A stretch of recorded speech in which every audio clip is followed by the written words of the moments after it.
Good afternoon, everyone. My name is Erica, and I am the founder of Aurora Heart Healing. I wanted to share a collective healing today. I was feeling a lot of energy earlier, and I felt the need to create a session for anyone that is riding these crazy energetic waves that have been happening. If you are sensitive, then you've probably been feeling them. If you're not sensitive and you're new to all of this, then you're probably feeling it a lot harder because a lot of us that have been doing a lot of that internal work are still having a hard time. So just know that you're not alone, that there are other people that are experiencing a lot of similar things. Maybe anxiety, maybe feeling like you just need a pause or a break. Feeling reactive or anxious, all of those different things can really throw us off balance, but also attest to the differences and the shifts that are happening within our world, truly. And this collective healing I am doing to help smooth out some of this energy that has been bombarding us and just helping to integrate a little bit easier. Let me put this on real quick. What it is that I'm really wanting to do is help integrate the energy that is surfacing right now on the earth, on the planet, and also for all of us that are trying to really navigate what we're feeling, and then also living day to day with what it is that we're processing on a daily basis. I'm hoping that this will really help smooth out that energy, help gain more of a sense of control so that we're not so reactive within our day-to-day living. And I am going to begin. I know that this is going to be, is this a collective healing? Yes. If you're new to my channel, I am finding the energies that will be helping this collective smooth out some of the energy. And I do want anyone watching to know that I've already been feeling this energy. It's like a very heavy, dense, anxious, almost a little bit panicky kind of energy that is very physically jolting almost. It's like very tingly, very, I feel restless is a good word to say. It's restless. Okay. What does this collective need to heal? Is it here, here? Okay, so if you do not know, we have um all of our center chakras, but we also have 21 minor chakras. And this one is an imbalance above each breast. And male, female, whoever it is, it's just right up here. Anyone and everyone that has a body has this these chakras, okay? And we won't go into the other 21, but we're just going to, once I identified that, it was almost kind of like a wave of energy. My arms got very heavy. So we're going to keep going. Like I said, this energy has been very, very heavy and dense. So please understand that if I'm stumbling over my words or if it's a little bit hard for me to articulate what it is that I need to express, it's because I am feeling a lot of energy from not just myself, but from a collective of people. Um,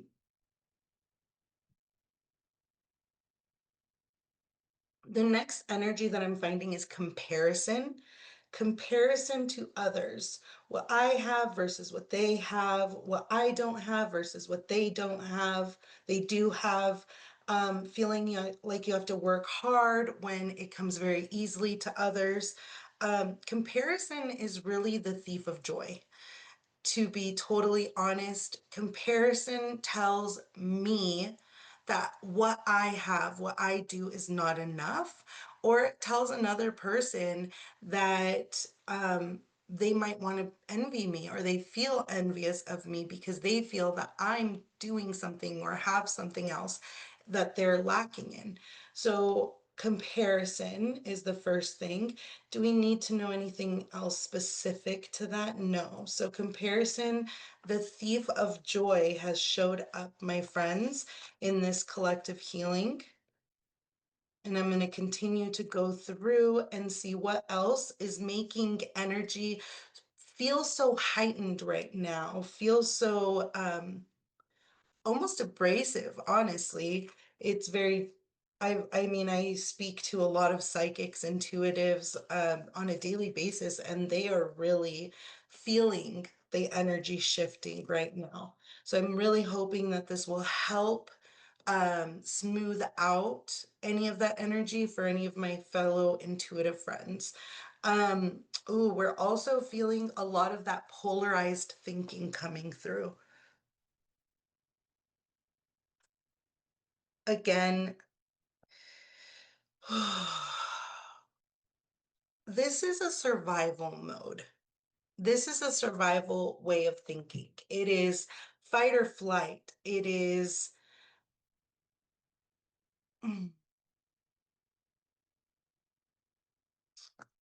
all or nothing.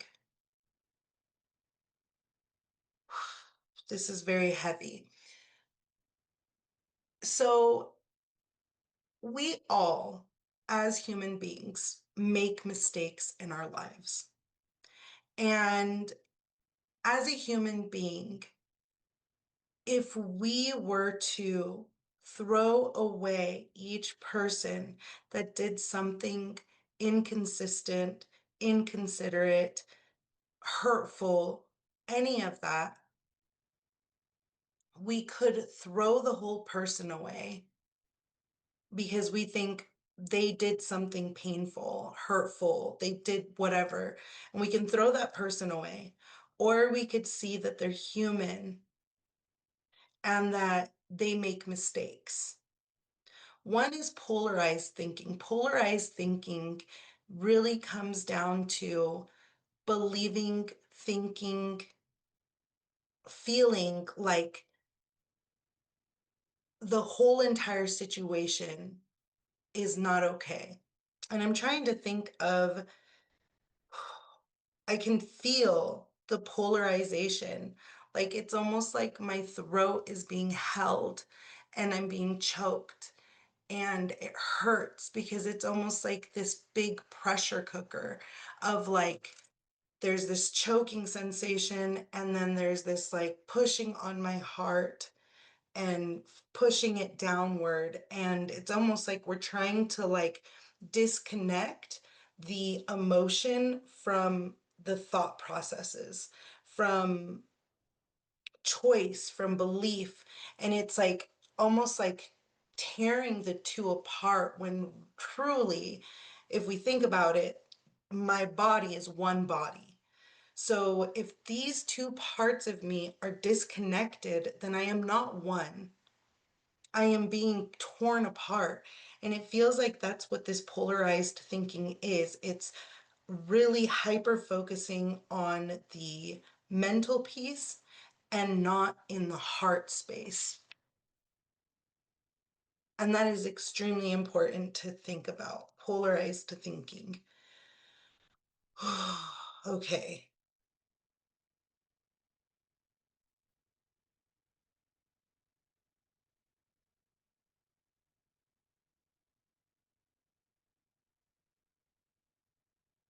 Will to hide our true self.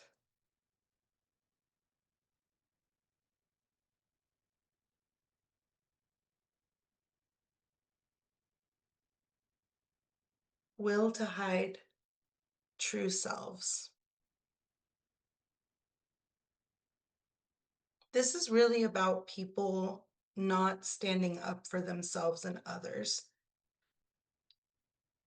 If you cannot stand up for yourself, then you can't stand up for someone else. If you do not know what you stand for as a person, then you cannot stand for anything. because you don't even know what you're standing for. And the will to hide our true selves is, what are we actually standing for and why? Why is it that we stand for what it is that we're standing for? And does what we stand for unite us or separate us? Any of that.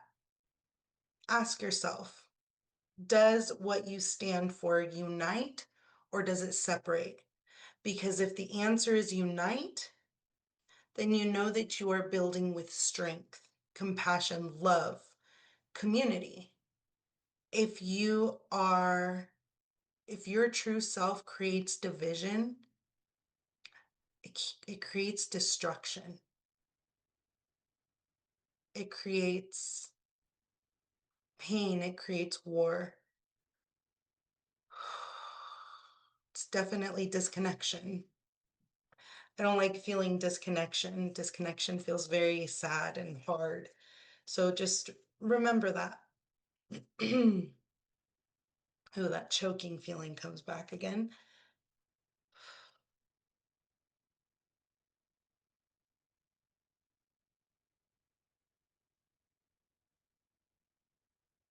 Betrayal. So the emotion is betrayal.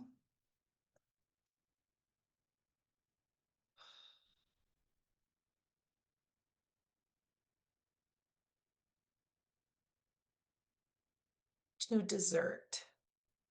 So I'm getting that betrayal can be a lot of different things, treachery, but what I'm getting in this betrayal is to desert, to abandon, to leave, to violate through desertion. So it's really about leaving people behind. When you don't stand up for yourself, you can't stand up for someone else.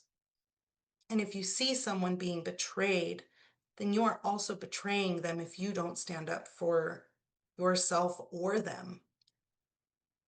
It's interesting because a lot of people I know, they'll stand up for others before they stand up for themselves. And I mean, I know I've seen it. I've seen that. But this is where it goes a step further.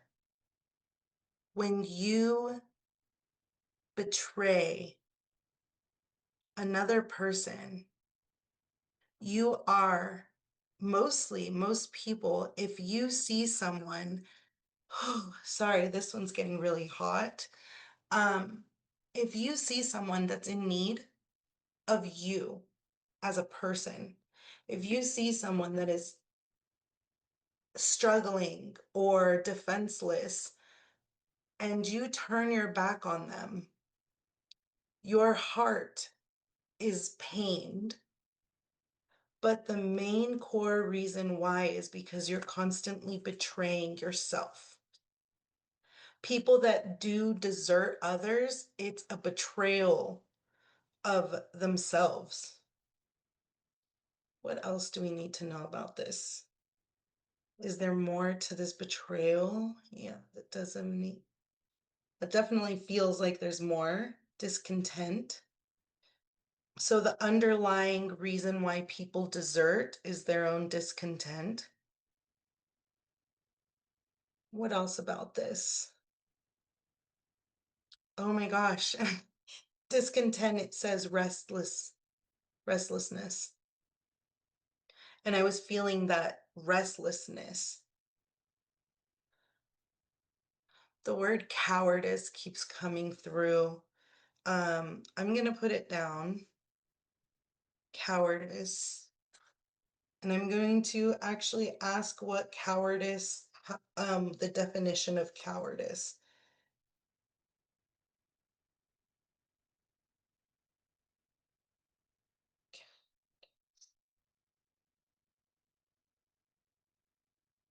The definition is a lack of courage to face danger, difficulty, or opposition. It is characterized by a shameful fear that prevents people from doing what's right or expected. It's a lack of courage when someone avoids a challenge or danger due to fear. There's some examples. A soldier deserting a battle, just like that betrayal, desert. That's interesting that it's coming back into there. Someone attacking a person who is weaker and unable to defend themselves. A person or company that prioritizes profit or over ethical behavior. So we're seeing how willing to hide to yourself, not truly facing these difficulties. Um, because the opposite of cowardice here is talking about bravery. And to be brave, you actually have to face the fear, the danger, and do it anyway. Every time that you defend yourself or another person, you are, in fact, acting in bravery. But when we hide our true selves, the ones that know that the collective, everyone is important, because cowardice really shows selfishness, inability to take risks, avoiding challenges to avoid the conflict. It breeds cowardice.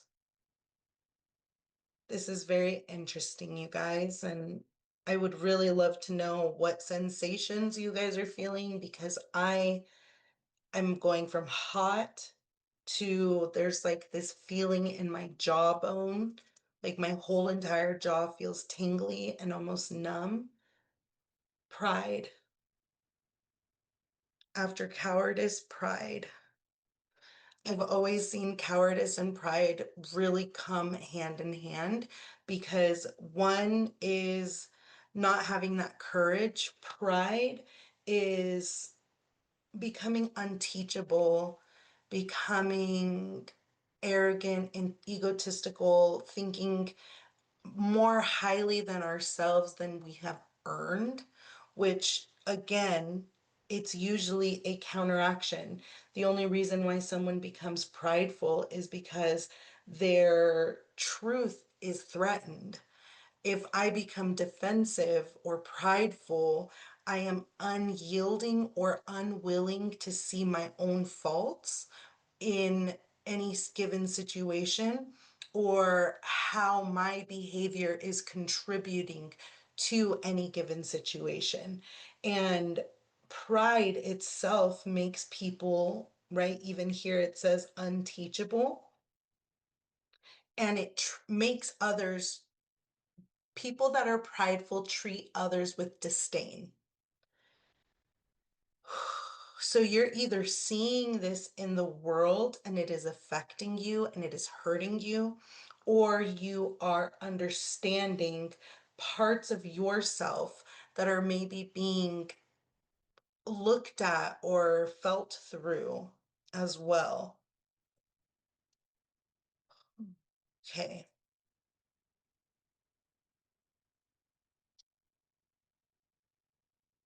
we're going to keep going.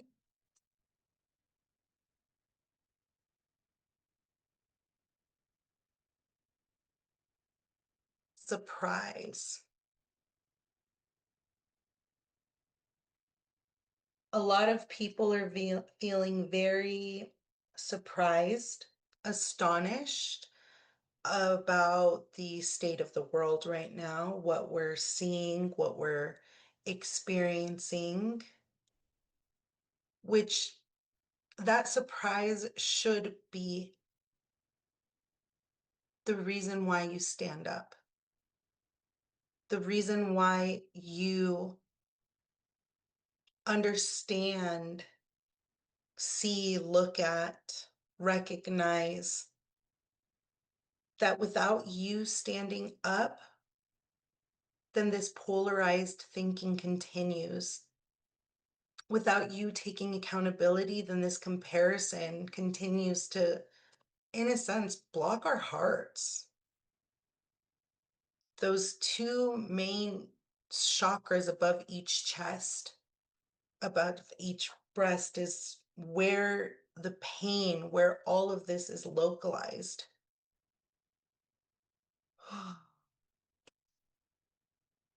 Okay, is there anything else that we need to know?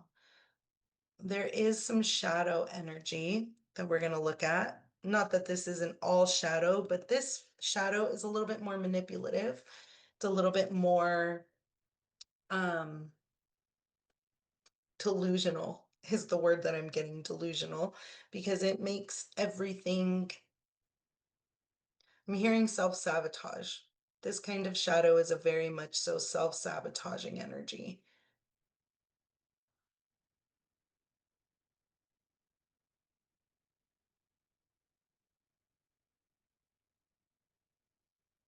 So that I'm getting that this is affecting, the shadow is affecting self-acceptance and self-love.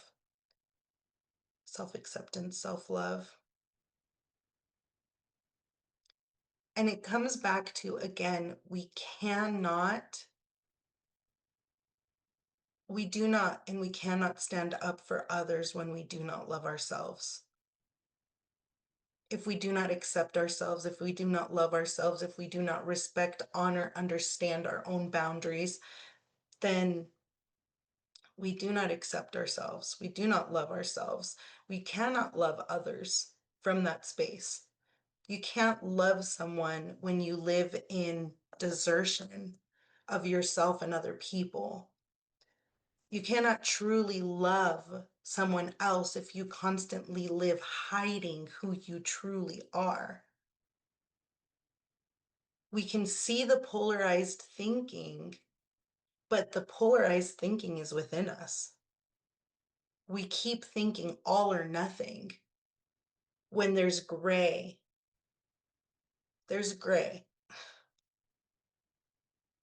To desert others is to express cowardice. How will we feel about ourselves each time we are prideful, each time we act in a cowardly way? And I'm not saying that you are a coward. I am saying that we have all experienced moments in time that we are ashamed of and that we wish we would have done something different. I know for sure I have. And that's one of the biggest reasons why I act in bravery as much as I possibly can, because I know what it feels like to leave something and know that you could affect somebody differently. I'm going to give you a story. I'm going to give you a story that might help you understand where I'm coming from. When I was a teen, I underage drank. This night, it was all of my friends, and they were at my house with one of my other friends that was there. And I knew that she had problems with drinking. Excuse me. I knew that she could get out of control very quickly. But I went out, I was running an errand of some sort, and when I got back, she had finished a bottle of Grey Goose and Alizé. Needless to say, she was not in a healthy state of being when I got there. When I got there, the people that were watching her had put her outside in the freezing cold. And I didn't know this at the time, but alcohol and cold can give you hypothermia very quickly.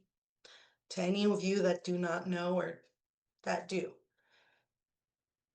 When I got there, I had asked everyone there how long she'd been there, why had they let her drink this way. She was very incoherent. And in that moment, everyone was telling me, just leave her. Just let her sleep it off. Just let her, she's fine. But something in my heart knew that I needed to take her to the hospital. So I got all of these people, mainly men, to pick her up and to bring her into my car. And I took her to the hospital that night. And I'm very ashamed of it, but I left her at the door. And I made sure that she was taken in. I stayed long enough to make sure that she was taken in, and I was scared. I hadn't been drinking, but I was scared, and I left.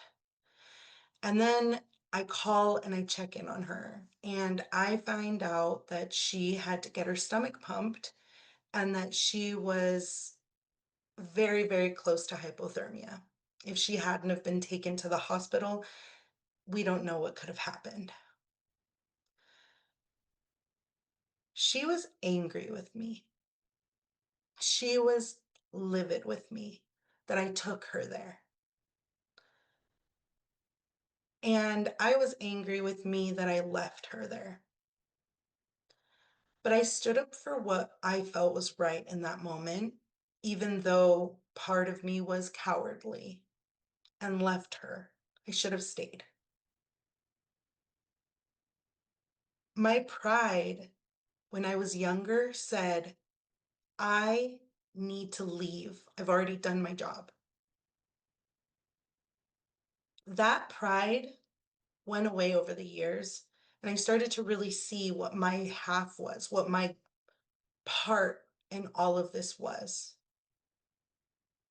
I hid my true self, my brave self, because I was scared that somehow I was going to get in trouble for taking her to the hospital.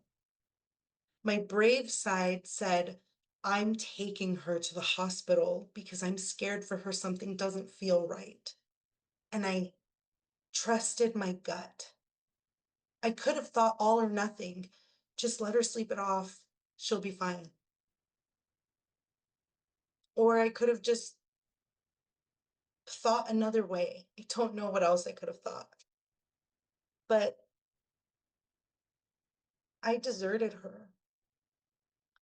I did.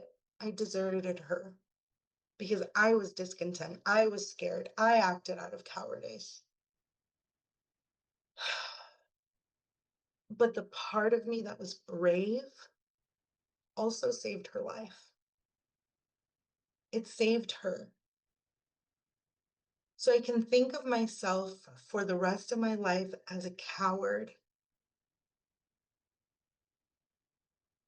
that betrayed her friend, that deserted her, that was prideful and said, no, I've done my part. I've got to go. This is as far as I go.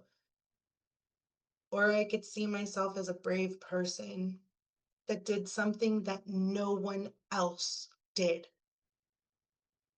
And that is followed their instinct and took her to the hospital. Which one's right? I don't know. I will never know. But comparison, the thief of joy, you just saw it. Real time. I can compare my actions to who I used to be, to what I am, to what I could have done, to what I didn't, to what I did. And I can compare myself to death.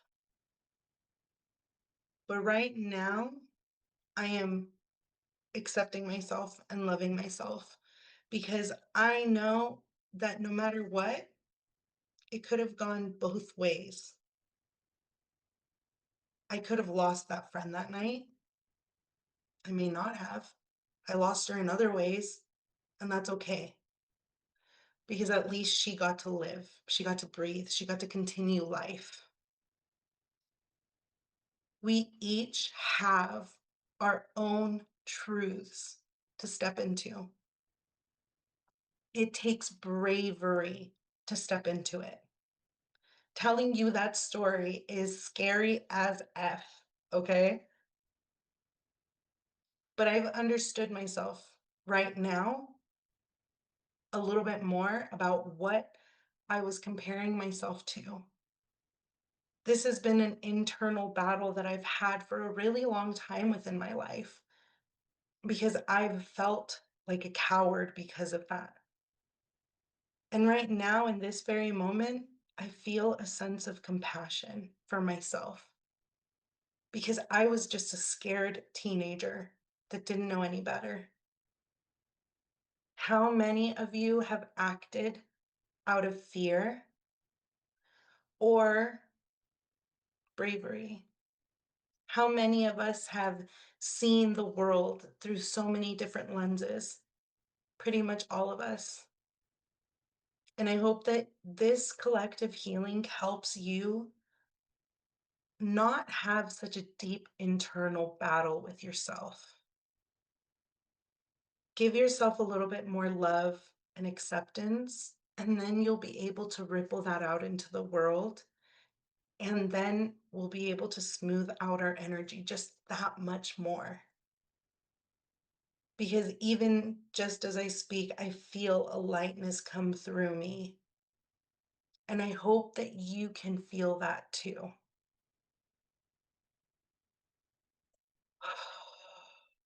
Okay. Is there anything else that we need to know? Are we complete?